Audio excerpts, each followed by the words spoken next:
1991 সালে গণতন্ত্র প্রতিষ্ঠার সুযোগ হলেও বিএনপি ও আওয়ামী লীগ দ্বাদশ সংশোধনীর মাধ্যমে একনায়কতন্ত্র কায়েম করেছে বলে অভিযোগ করেছেন অধ্যাপক আলী রিয়াজ।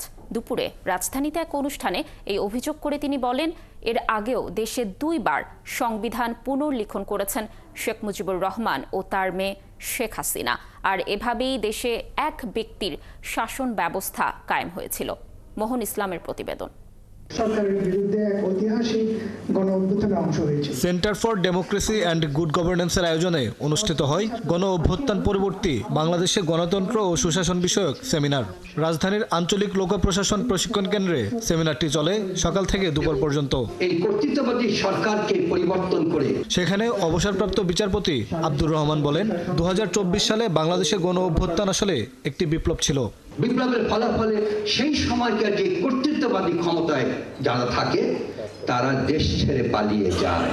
আমাদের এই 24-এর গণ আন্দোলন গণ অভ্যুত্থান একটি বিপ্লব ছিল। আর গণমাধ্যম সংস্কার কমিশনের সদস্য জিমি আমির বলেন, রাজনৈতিক দলগুলোর কর্মকাণ্ড বলছে তারা সংস্কার চাচ্ছেন না।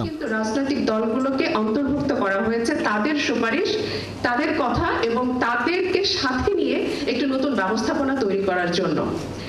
কিন্তু বেশিরভাগ সময় আমরা খেয়াল করে দেখছি যে সেখানেও কিন্তু তারা ঠিক ততটা সাড়া দিচ্ছেন বলে মনে হচ্ছে না। অবশ্য মানবাধিকার কর্মী আবু মোহাম্মদ নিপার ছাত্রদের শিক্ষালয়ে ফিরে যাওয়ার আহ্বান জানান।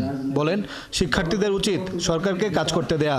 ছাত্র সমন্বয়কের যেহেতু নিজেদের পছন্দ অনুযায়ী একটি অন্তর্বর্তী সরকার গঠন করেছে, তাদের উচিত এই সরকারের উপর বিশ্বাস রাখা, তাদের মুক্তভাবে কাজ করার সুযোগ দেওয়া এবং নিজেদের মূল কাজে লেখাপড়া দিকে ফিরে যাওয়া।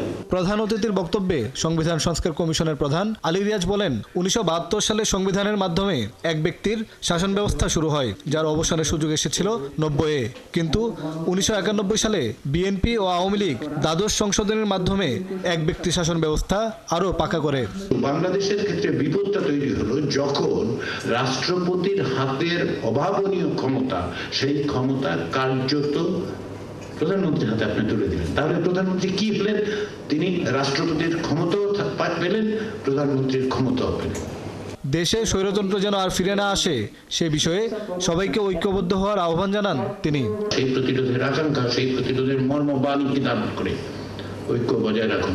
মোহন ইসলাম, 71, ঢাকা। অনেক বড়